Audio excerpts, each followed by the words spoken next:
I'd like to say good afternoon again, and certainly welcome to this last portion of today's sessions. And before we get into the session, the first thing I'd like to say is that there are a couple of camera people just outside the door, and they've asked me to give a message to you, and you know who you are. If you will check your app, those of you affected will see a cute little message from the camera people asking you to please stop by their area so that they can ask you a few questions and put you on film for perpetuity. So if you'll check your app, and you are the ones, you know who you are, please avail of that. So as we move forward now, we're going to do our spotlight now on longstanding IIMHL collaboratives. And I'd like to introduce to you the chairperson of the panel, Ron Manderscheid, and he's the executive director of the National Association of County Behavioral Health and Developmental Disability Disorders. So at this juncture, I'm going to turn it over to him. Thank you very much. Okay. So, thank you very much. And in beginning, I think we owe Brian a wonderful round of applause for the work he's done today. So let's give him a very nice round. And thank you for coming at 4 o'clock in the afternoon. We all understand it's 4 o'clock, and we'll have you out of here by 6:30 or so. Okay, so today was a very, very powerful day, I think. And it's very powerful because it shows, in my opinion, huge optimism about the future of mental health going forward. The future of self-care, self-direction, peer support, recovery, building community factors in, huge, huge opportunities. So the question becomes, what is the role of IIMHL in these processes? And if you were here for our introduction this morning, I said, well, there are really three things that are critical here. One is to collaborate together, secondly, to learn together, and three, to lead together. The first of these is to collaborate together, which brings us to this panel. I'm just coming from the iCircle on urban communities. One of the core issues in moving the agenda of urban communities is how do you create the architecture of collaboration? And I think IIMHL has done a wonderful job creating collaboratives and has had collaboratives ever since the founding of the organization.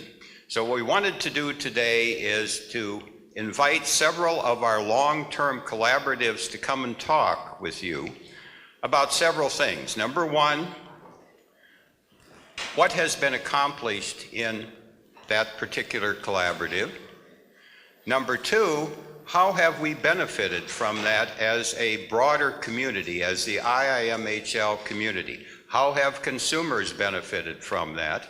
And then third, where are we going in the future?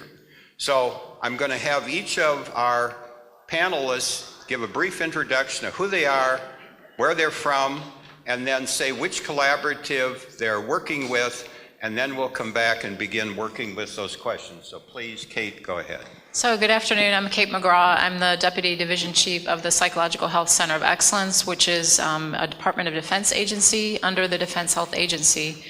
We've had the lead for the military match work group, which consists of military from across all the nations that are participating, and we focus on issues relative to military families and service members. Kia ora koutou. Push it up. It's on. Kia ora koutou. My name is Carole Koha and I'm from Aotearoa, New Zealand. My interest in being a part of IIMHL has always been the accessibility to Indigenous peoples, and we have formed a group, the Wharirata group. Kia ora. Tēnā koutou katoa. I'm Bronwyn Dunnachie. I'm from Wiri Workforce Whauraro, which is a workforce development program for infants, children and young people in New Zealand. And we sit within the structure of Auckland University, and we're charged with ensuring that services across New Zealand are well and ready to be able to work in partnership with children, young people and their families. And I'm David Covington. I'm with two companies, RI International, which is the DBA for Recovery Innovations, We have offices in 5 U.S. states and Auckland, New Zealand, and also Behavioral Health Link in the state of Georgia. And I've been working closely with Dr. Michael Hogan and the National Action Alliance on 2 efforts, Zero Suicide Healthcare and Crisis Now, both of which have yielded collaboratives. My name is Richard McKeon. I'm the chief of the Suicide Prevention Branch at the Substance Abuse and Mental Health Services Administration here in the United States. And I've been part of a series of matches focusing on comprehensive approaches to suicide prevention. Good afternoon, I'm Dana Careless. I am the Executive Coordinator for Operations and Leadership with the Philadelphia Department of Behavioral Health and Intellectual Disability Services. It's alphabet soup in Philadelphia. And I have been part of IIMHL since, from the early times, about 2 years ago now, almost to the day.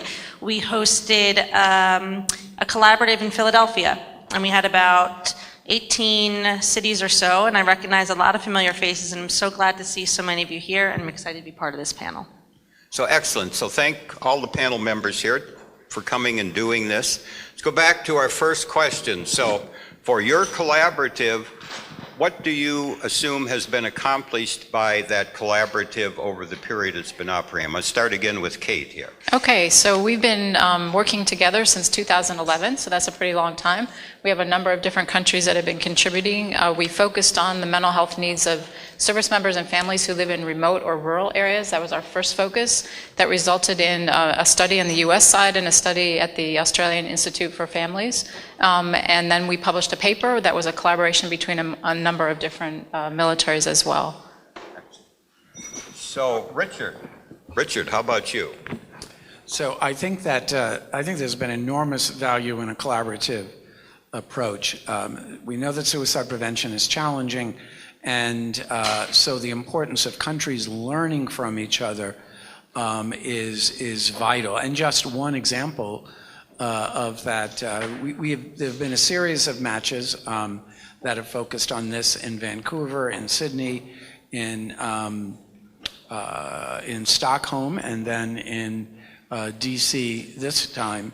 And so one example was when we were in Sydney, we visited the Black Dog Institute, learned about their lifespan approach, which is a very strong comprehensive model that's undergoing ongoing implementation. And then we learned actually at our match this week that in Canada they had taken that approach and adopted it within Canada for their use. So that's one example among others of a direct impact, I think, of the collaborations that have taken place. Okay, excellent. David, how about you?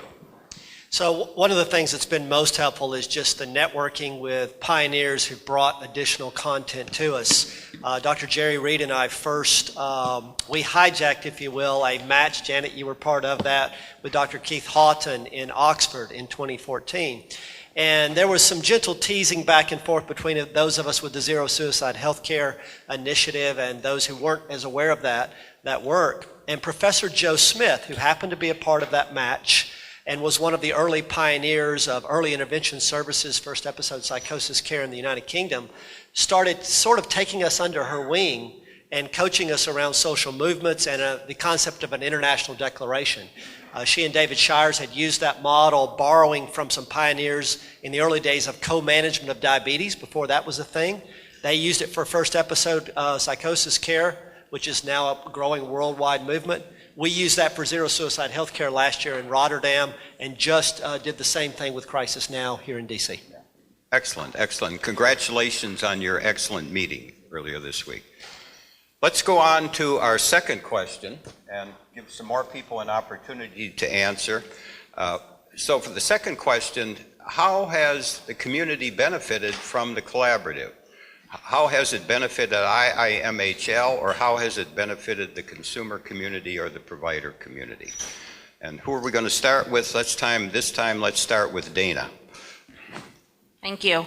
I believe that there have been many benefits from the collaborative with Philadelphia. I think of a few points. One is inspiring a vision and thinking outside the box and thinking about ways to reach the community and think about behavioral health, mental health, well-being at the community level. So thinking outside of the box a little bit. For example, bringing behavioral health screenings into the community. We've brought live time, in-person behavioral health screenings into churches, YMCAs, train stations, and more. And we've seen these things scale up as a result of the collaboratives at big levels. So you see NYC thrive. We always like to say that Philadelphia may have started it, but New Yorkified it, took it to the next level, used the dollars and brought it up into a really big and exciting way, and that has since spread across the country, across the nation, across the world. And so I think thinking about vision and thinking about scale are two distinct ways in which the collaborative has been a really beneficial thing.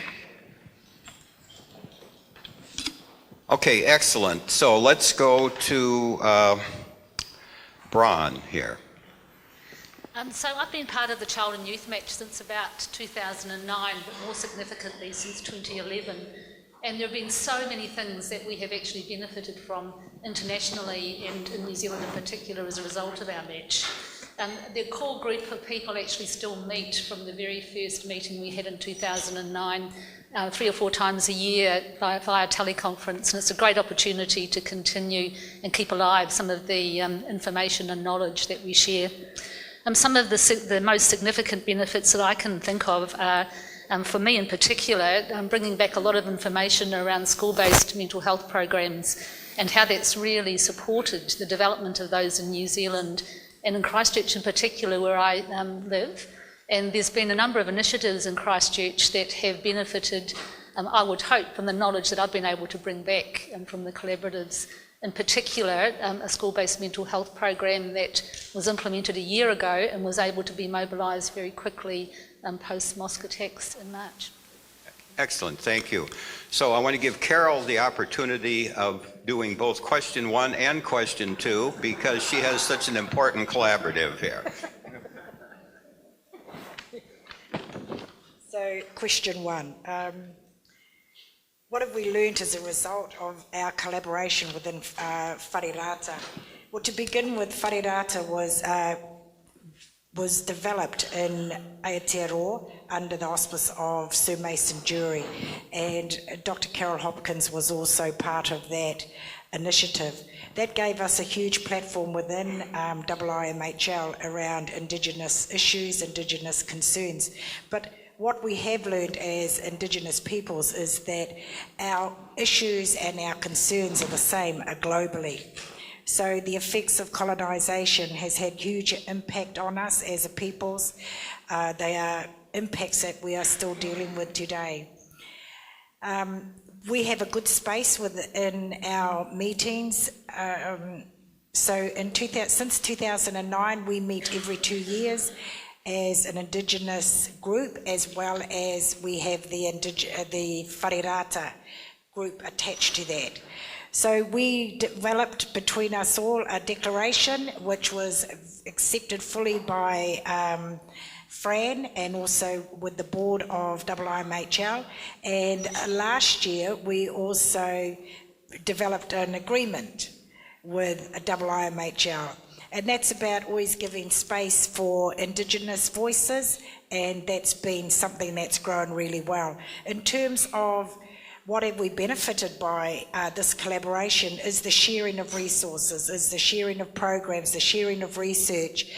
Dr. Carole Hopkins is always willing to share everything that she develops with us globally. So we have access to each other's websites, we have access to each other's programs. And I do want to take this time to thank Carole, Dr. Hopkins too, and also Holly. So I think IIMHL and being part of IIMHL has given us that voice within international voice, because IIMHL is an international voice, and we certainly do take advantage of having that position within IIMHL. Kia ora. Excellent, thank you. And I'm going to depart from the questions for a minute here. So a question that occurs to me across these collaboratives, how could these collaboratives cross-benefit each other? For example, how could your collaborative be benefited by the collaborative on suicide, as an example? You know, in terms of suicide, we actually touched on that within our group, and for a number of us, we have a different perspective on suicide. And that perspective is, you know, when you've been traumatized so badly, how can we expect someone to stay unless you walk in their shoes? The other thing is around the treatment of suicide. Unless we attend to all those other ill healths that impact us as a people, suicide is just the end part of somebody going through that journey of all of those trauma and those things that have impacted on their lives. And this is not just as an individual, it's with families, it's also within communities. So unless we deal with things like housing, good access to good health, housing, unemployment, poverty, and unless those things are dealt with in a meaningful way, we will continue within the Indigenous populations to be dealing with suicide. But suicide is the end. And I would like to challenge every government within IIMHL to invest more in the causatives rather than the end of it. Amen.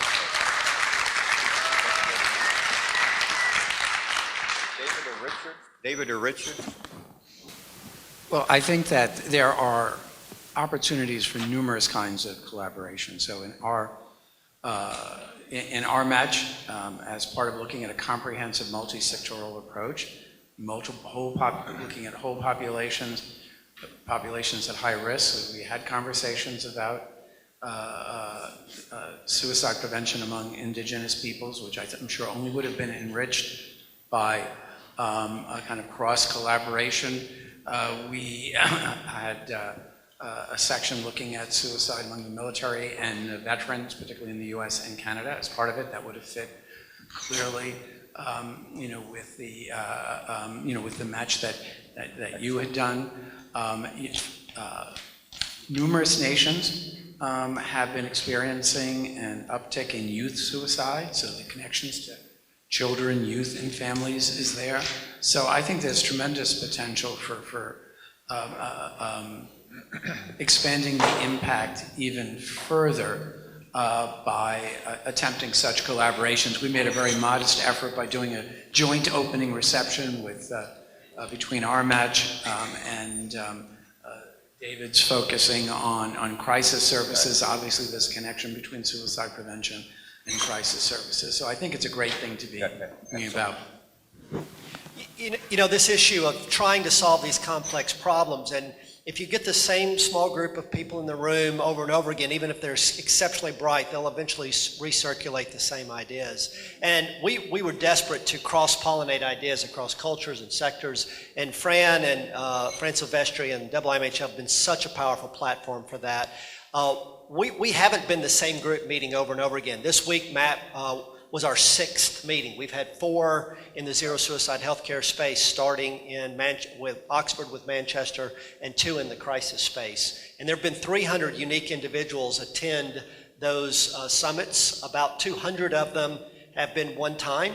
Another 100 have come to more than one, and Dr. Jan Mockenstorm, who unfortunately recently passed away, Becky Stoll and myself have been to all 6 of those events. But what we've done with each of those is always partnered with a local on-the-ground entity that Fran and IIMHL have made possible. So Sue Murray at Suicide Prevention Australia, for an example. And that's been this rich connection where in each of the countries we've been to, the dominant group coming to our match have been people from that country with a host of others. We were in Rotterdam in September, and we had 105 people from 19 countries. So that's been this just ongoing sort of integration and engagement that's come from this platform. Excellent.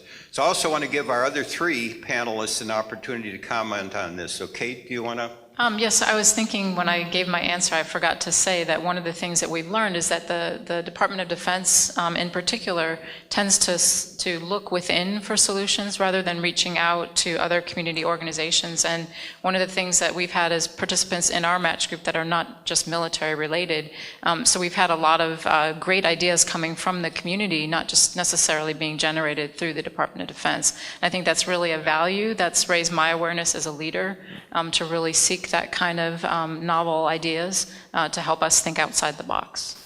Bron?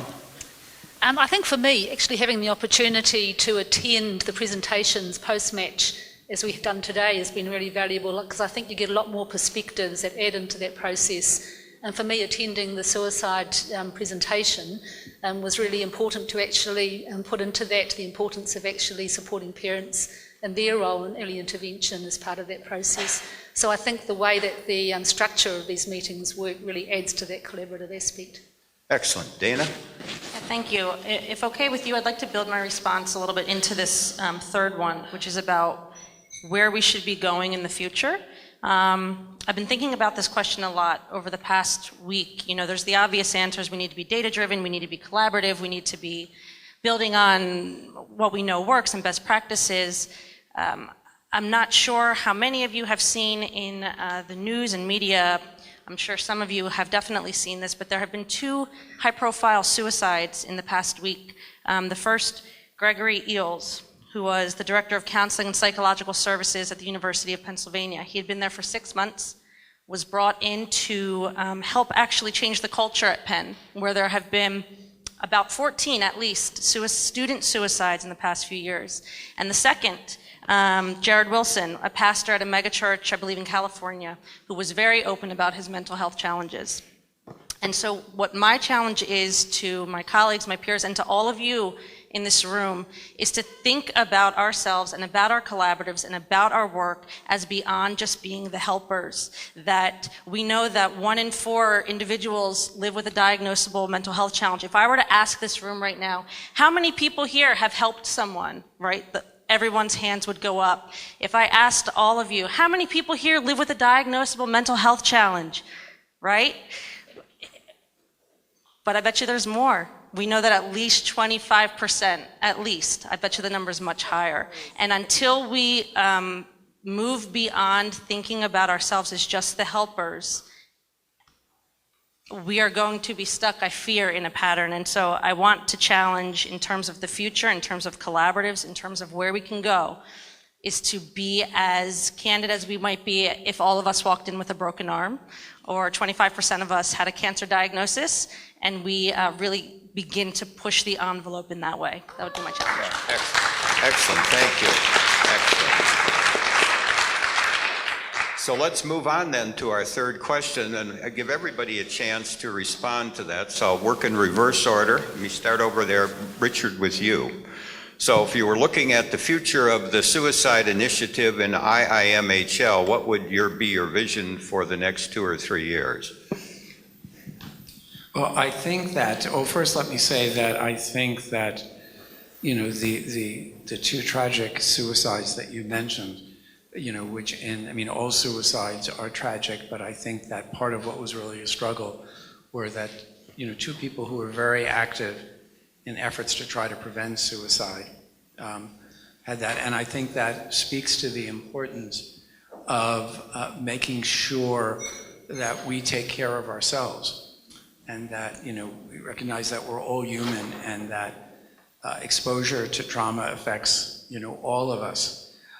You know, so I think that's an important piece for us to be, you know, building into our ongoing efforts, as well as the, you know, pieces that we've been working on, you know, continually, the knowledge exchange, the information exchange, the you know, again, the fact what makes the IIMHL just so unique is that you have mental health leadership trying to focus on national responses and how that can be made effective, how it can be brought to regional community levels. That was a real theme that emerged in our match. Learning from what works, learning from what doesn't work just as important as learning from what works. So, I mean, on the one hand, I think we want to continue these efforts, but we know, at least in the United States, where suicide has been continuing to increase, that we need to do more, we need to do better, and so international learning is just completely essential, because we're losing too many people to try to recreate the wheel. We have to learn what's worked in other countries and what can help us here. Okay, thank you. David? Yeah, so I love the cross-pollination that's occurring across countries and across sectors within this group. But I think to Dana's point, we've got to begin to leverage the discussion that we're having outward to the population in which those two individuals lived, as opposed to talking amongst ourselves and having the relatively narrow impacts through research and policy. Important, but we've got to go further. We've got to go to that front line. So one of the things, Dr. Brian Hepburn, we have a website, crisisnow.com, and he was concerned about it being the equivalent of something like that it's a website, but it becomes a virtual musty website on a shelf that you read once, got the content. So we hired a dynamic young woman, Stephanie Hepburn, who's a journalist, who knows mental health, but who has written in other spaces. And she's leading an active, ongoing conversation called Crisis Talk that you can get to through the crisisnow.com website. And while we do interview folks in this room, some of you in this room have been interviewed for that discussion, we're increasingly talking to people who have experienced crisis themselves, who've been suicidal. The most popular item to date on that has not been interviews with me about policy or frameworks. It's been a young woman who is a mental health professional who trained individuals in her community, had her own psychiatric crisis, refused to go where she was because she was afraid she would have to talk to someone who she had trained. She went out of state. And when she got out of state, she took her own, she did her own self-assessment of crisis triage, which said she needed to be in acute care. And they looked at her and said, wow, she's so smart and she knows this, she's fine. That has been shared over and over and over again of this perspective as we're reaching, and it's not one or the other, it's an integration of both. So what I'd love to see us do is take these amazing leaders as we begin to cross-pollinate together and use that. I mean, there's not CBS right here, right now, right? But there could be, because Dan, you're giving a great message. I'd love for more people to hear that. Excellent. Bron? Over the next 2 or 3 years, with regards to the children and youth matches, and more broadly, I think that I would really like to see that we really focus on our language, the language that we use. I was thinking in particular about the word consultation and how we should really be talking about partnerships instead of consultation, because there's always something to learn between both groups. The other thing that I was really focusing on was how privileged we are to actually be here, and the responsibility that we have to actually take back the knowledge that we learn and share it with our peers. Agree completely. Carole? I think I spoke enough about suicide. I actually want to answer my last question before time's up. And my last question is, what has been the most challenging aspect of in maintaining momentum in our collaboration? I just want to say that wharirata, the translation of wharirata is a house of wisdom and understanding, a house of shelter and protection. One of the difficulties we have in maintaining that is the ability to have elders within that whare with us, and we haven't been able to have that. So that's something that we as a group will be looking at, is the investment into our elders. And challenges. I think at the moment everything's a challenge.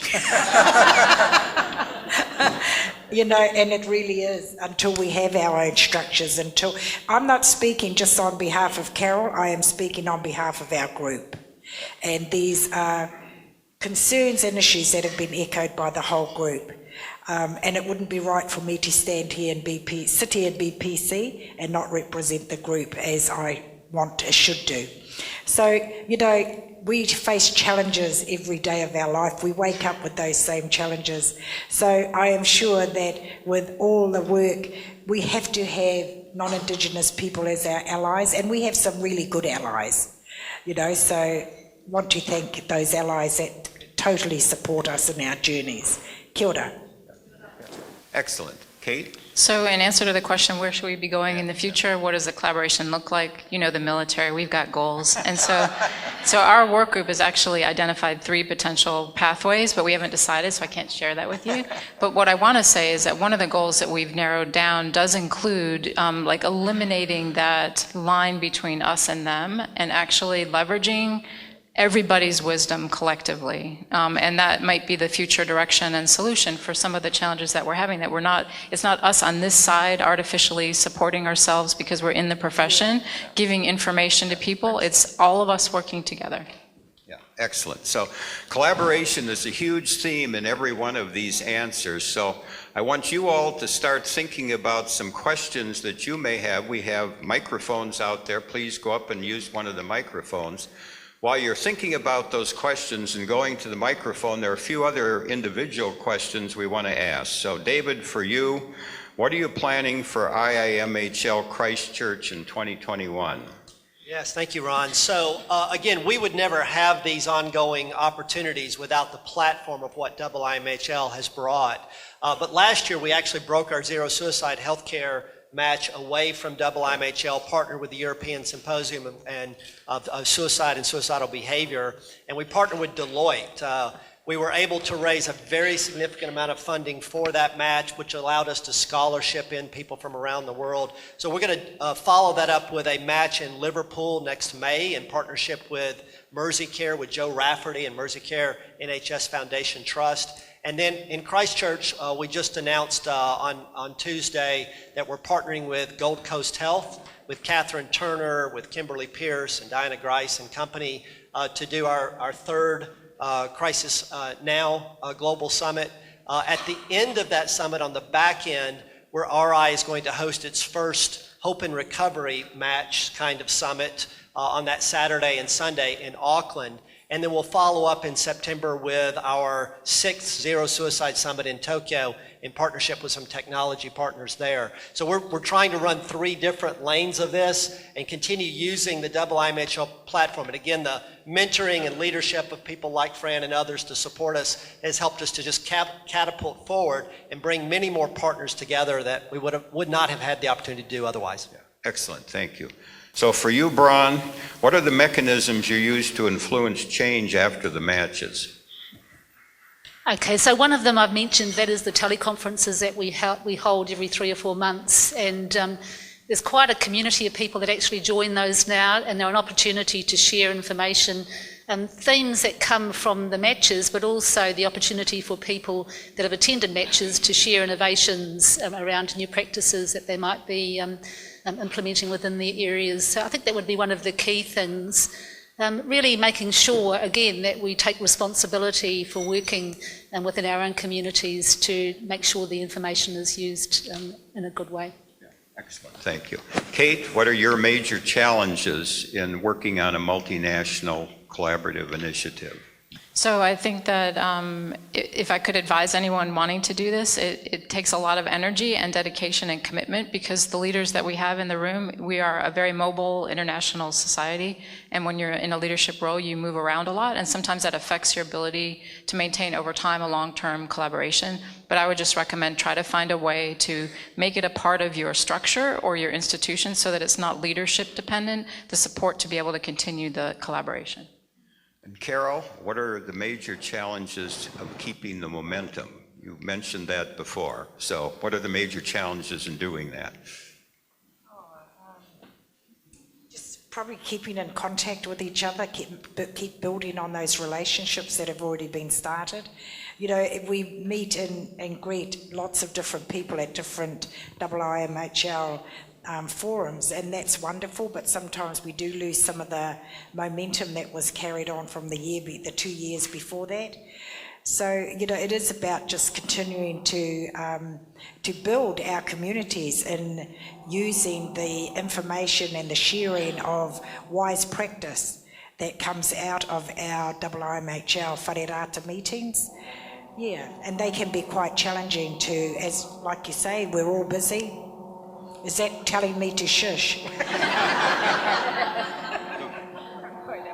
We don't know what that is, but we'll continue on here. So Dana, to you, so you actually raised the issue of 1 in 4 people having a behavioral health condition and 1 in 4 people breaking their arm, and you kind of answered it from your own perspective. I think reversing that, what do you think IIMHL should be doing about that? Well, I want to pose, I kind of want to flip it to all of you in the audience as part of my response to the IIMHL needs. You know, what would this room look like if 1 in 4 of us walked in with a broken arm? What do you think? What might, you know, we have the tea and the coffee outside, we have these awesome snacks, we have the water at the table. If 25% of the attendees of this fantastic collaboration came in with a broken arm today, what might the setup of the room look like? Right, so maybe something to hold the arms. What else?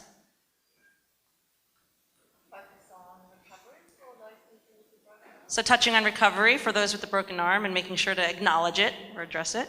Yep.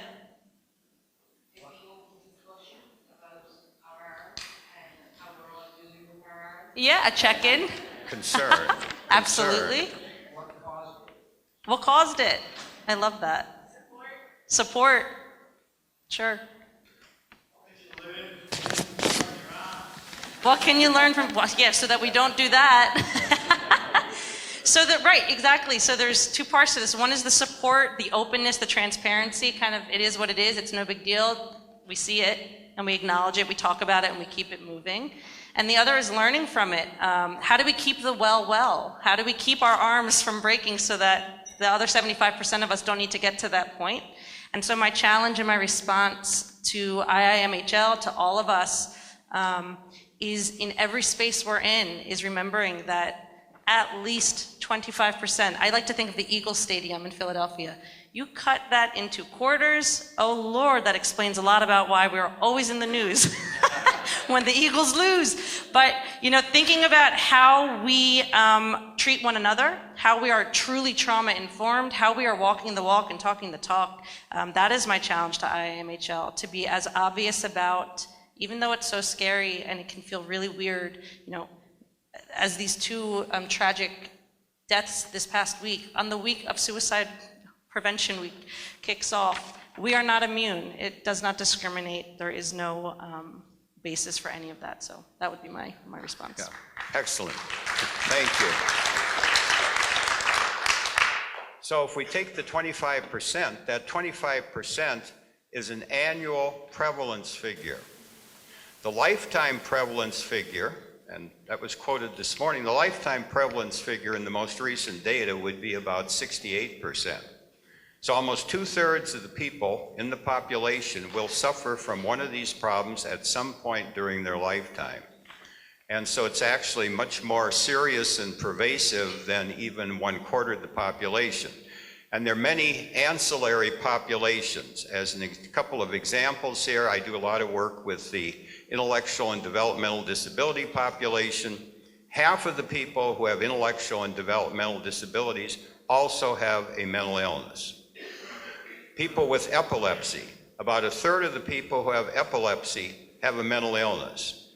We also now know there's a huge correlation between depression and opioid use. If you are depressed and you don't get good care, the probability triples that you will use opioids, whether they're prescription opioids or illicit opioids.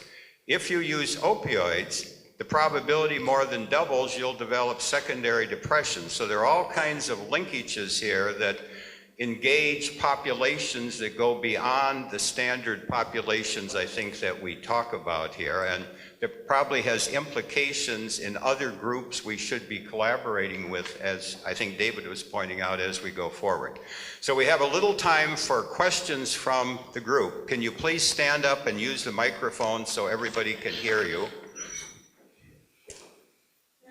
Hi. Got 2 microphones. Let's start over here. Please indicate who you are and where you're from also. Good afternoon, I'm Carole Hopkins, and I'm from Canada. Yeah. I'm listening to all of these numbers, and while I appreciate their value, there are populations, as Carole said, and others have said, where Indigenous people are 5 to 12 times higher than all of those other populations. So I wonder, we've had that number for a long time, and we still have the situation. And while we say, well, this population has that number, and this population has that number, and that, what do those numbers do? The numbers do not result in additional action. So my question is, despite all those numbers, even when the population experiences 5 times to 12 times as everybody else, where's the action? I don't see the action. So it isn't the numbers that motivates change. And so my question is, what's the real motivation for change? It doesn't matter if it's a little, a lot, or extreme. I don't see the change. So what's the real motivator for change? Excellent. So open it up to anybody who wants to respond here. Please. Anybody? So I would just say that in terms of the area that I'm most familiar with, which is in terms of suicide prevention, there have been significant increased efforts in the United States. We have a program called Native Connections that now has provide grants for suicide prevention and substance abuse prevention that are going to over 170 Native communities across the continental United States and in Alaska, and several dozen more grants through our Garrett Lee Smith Youth Suicide Prevention grant programs. The Native Connections program didn't exist 5 years ago, and I think that what made the difference was tribal leaders in communities across the United States making clear in consultation sessions with the federal government that suicide prevention was a priority and more needed to be done. And I think that has led to significant increased efforts. Now, that alone is not enough, because it will only be enough when not only are we making efforts, but where we're seeing that the highly elevated rates among American Indian and Alaska Natives have actually come down. And while mostly it's talked about as a phenomena of youth, actually American Indian and Alaska Natives have the highest suicide rate in the United States until about age 40.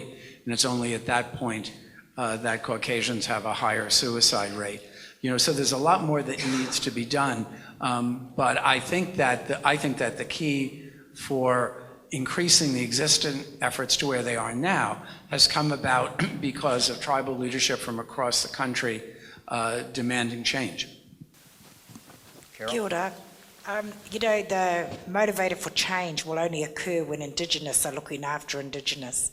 There is still the inequalities, the inequities, the institutional racism that occurs within services, between organisations. So the motivator for change will happen when we are trusted to look after our own. Kia ora. Let's go to the gentleman over here. Kia ora, Sean Robinson. I'm the Chief Executive for the Mental Health Foundation of New Zealand. I'm also a person who lives with bipolar disorder and a survivor of my own suicide attempts. And I guess I really just want to build on the theme of, keeping it real, because while I'm sure there are many people, and I know there are people here who have lived experience, I've been surprised at the muted voice of lived experience at this event. And this is a great event. It's my first time. I'm finding it very valuable. But in terms of improving it, I think if the presence and the voice of people with lived experience is stronger, you'll have more discussion about stigma. and the stigmatising language which is being used at times here at this conference. You'll have more challenge to some of the paradigms that are being presented here. You'll have more benefit of the value of learning from our experience and challenging models and co-design of things that actually work for people. So I guess that's my hope and my challenge to this event is, as we plan for Christchurch and Aotearoa, that, you know, I really hope we have a much stronger strand and voice of people with lived experience. Hear, hear, hear, hear.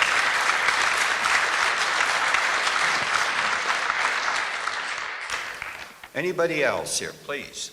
Please use the microphone and identify yourself. My name is Phil Moore. I'm a family doctor, a GP from England, and I do a lot of work around mental health. One of the things that has come across in each of the collaboratives is the work is often around defragmenting the work that is going on within that particular area. And yet the more I've listened between the collaboratives, the more I see overlaps and connections. And so my question is, where is the collaboration between collaboratives happening to make sure the system is not fragmented? Excellent. Anybody want to comment on that? David, how about you?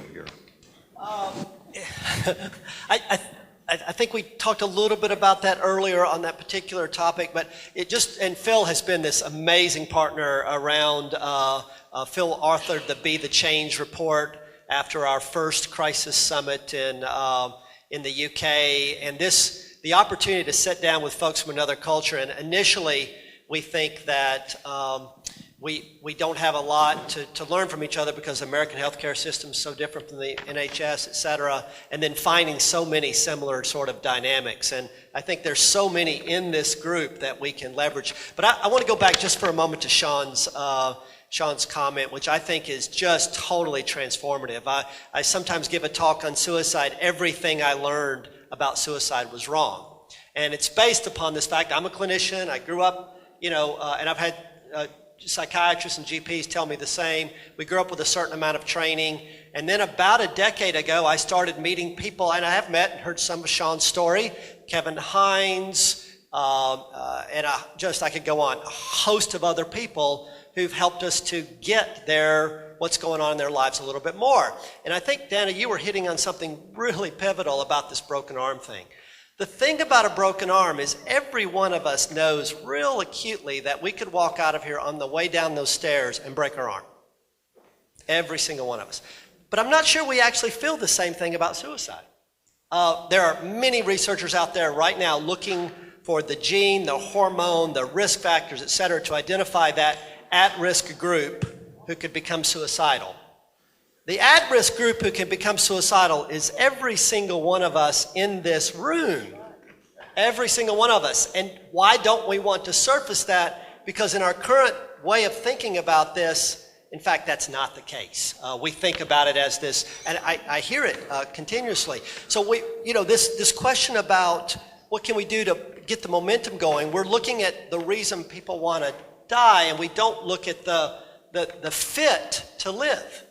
The contribution and connection that gives life meaning. And it's the groups that we marginalize the most and tell them they don't have a fit. They don't have something they can impact or do. So that we see the highest rates among not only Indigenous populations, but people with serious mental illness, schizophrenia.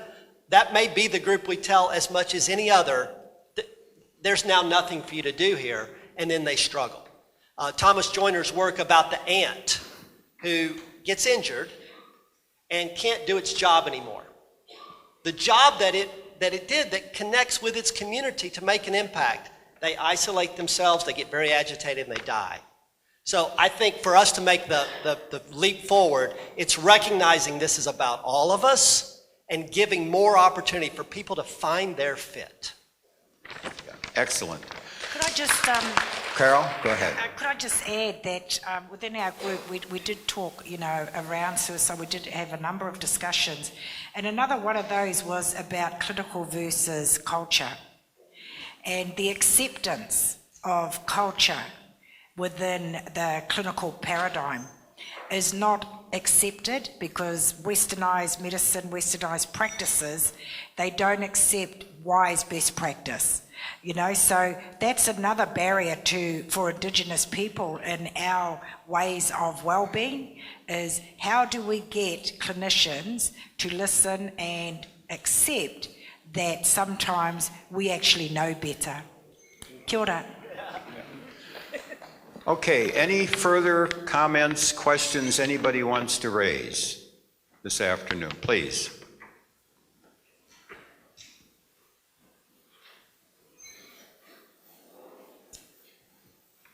Hello, my name's Kath Gilliver and I'm from Birmingham, UK. I'm a mental health nurse now working as an independent consultant in mental health and homelessness. So for me, this morning was very powerful, but what you're telling me now is words. And the thing about culture is it expresses itself through music, art, dancing. And if you'd all come on stage and danced your message, that would have connected with me much more. So I'm a bit worded out now. So I suppose I'd just like to feel that you are using those, well, they're not tools, ways of being and healing in your work, both with service users, for want of a better word, peers, and in your work as a collaborative. Thank you. Anybody want to comment? Do you think please, what go she's ahead. thinking? Thank you for your comments. So let me quickly respond a little bit. So I think, you know, you're getting into something very important, that as an alternative to organized services, dance and music and art plays a very important role, and for some people it may play the critical role in recovery, and that we absolutely should be doing that. And I think many, many people, including probably most people in the audience here, have a much more positive reaction to dance and music and art than they do to verbal presentations. Yeah, I would accept that as a very important piece of the work we do.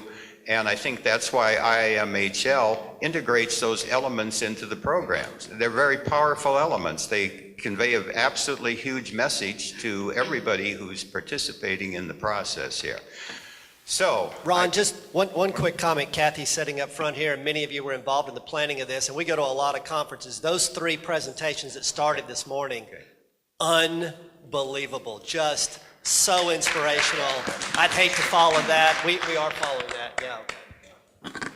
Okay, final Good 2 comments, questions over here.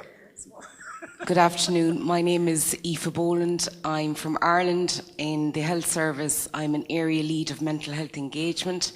I work with people using our services coming from a place of lived experience.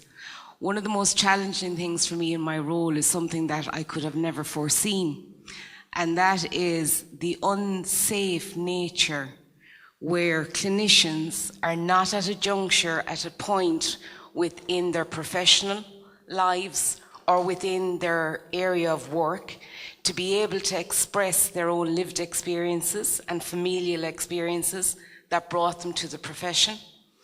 And I suppose it's something that those of us with lived experience, it's a commonality from around the world, that sidebar conversations of, well, I've been through that too, but don't tell anybody. And I can never say it here. And if I'm to be authentic in being a voice of lived experience, I'm a voice of lived experience for all people in every building. So I would pose it to you, how can the association develop collaborations between all of the various agencies, back to Diana's point, of looking at the lived experience we have within each discipline, each profession, each country, and how we support that to come forward in a safe, unjudgmental space. And if we in mental health cannot create that area in our workforce, there is no hope of it happening and transcending in others. Thank you. Anybody want to comment? Anybody? Okay. Please. Thank you.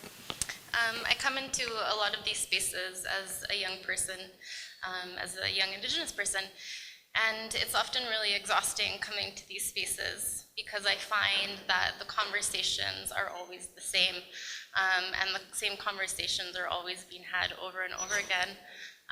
And part of the reason it's so exhausting for me to enter these spaces is that when I enter these spaces, I'm having to constantly validate our modes of healing and our traditions within this Western and mainstream mental health system, which doesn't reflect my needs as a young Indigenous person, nor reflects the needs of thousands and thousands and thousands and thousands of Indigenous young people out there. And so just a little story is that my sister, who's a traditional healer, she's trained in traditional healing, and she has worked for years and years with Indigenous young people, and also has a history of lived experience. And she also has a master's degree. She recently just had to start a second master's degree in order to be able to work with Indigenous youth, because her credentials as a traditional healer and as an Indigenous person with the lived experience wasn't seen or valid within the Western mainstream medical system. And so she's having to go back to school in order to get a degree so that she can show folks, non-Indigenous folks who work in these systems, that she can work with her own people. And I find that incredibly, it just baffles my mind. And so my question, and just to bring it back to, you mentioned art and healing as an alternative method within the mental health system, but it's not an alternative. It's an entirely separate system that is outside of this mainstream and Western system, and it's equally as valid, and it's more valuable for a lot of people. And so my question is, how is IIMHL advancing or leveraging these modes of healing and these systems, whether it's culture or art, that don't fit within or are validated or valued within this Western mainstream system? What are you doing to leverage and advance these equally valid systems and modes of healing? Anybody want to comment?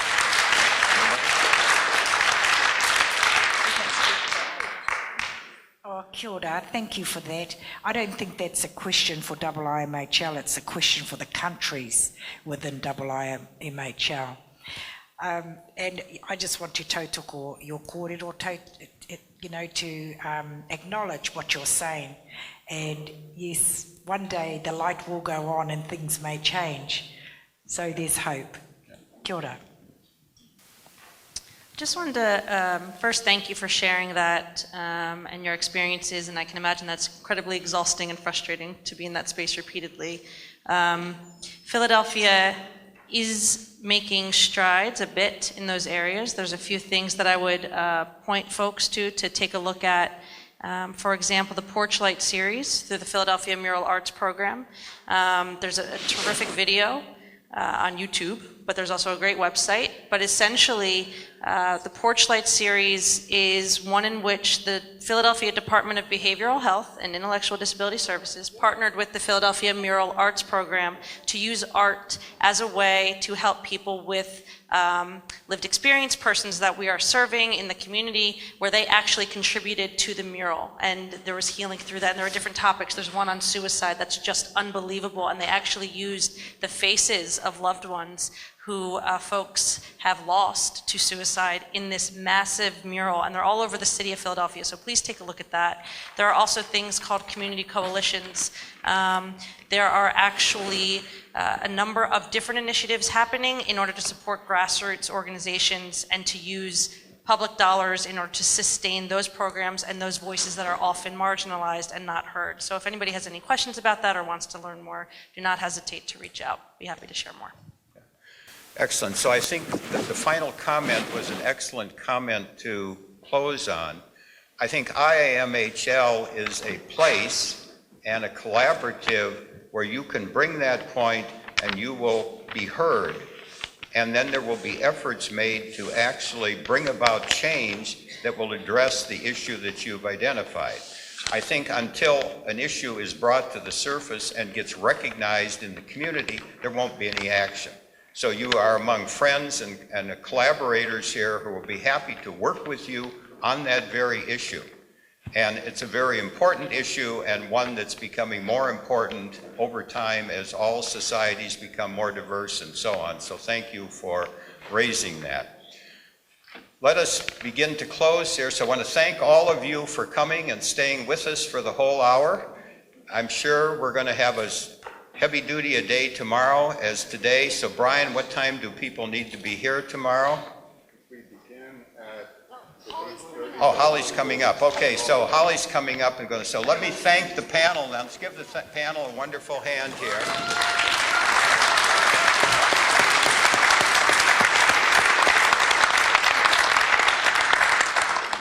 Thank all of you. Thank you. Thank you so much, Ron, and the panel for that very interesting discussion. And what I heard in that is a challenge. I heard a challenge to IIMHL to turn up the heat on changing their profile. I heard people very clear talking about the need for increasing the voice of lived experience. I heard the need for increasing the voice of world perspectives and different cultural perspectives. And the beauty of IIMHL is that we have the master policymakers in the room. Once those pieces join, greater things can happen than have already happened. So, and I also wanted to recognize emerging leaders. Dana is a very good example of an emerging leader. There are many, many emerging leaders in the room. And the thing about the broken arm, that's another example of a different perspective.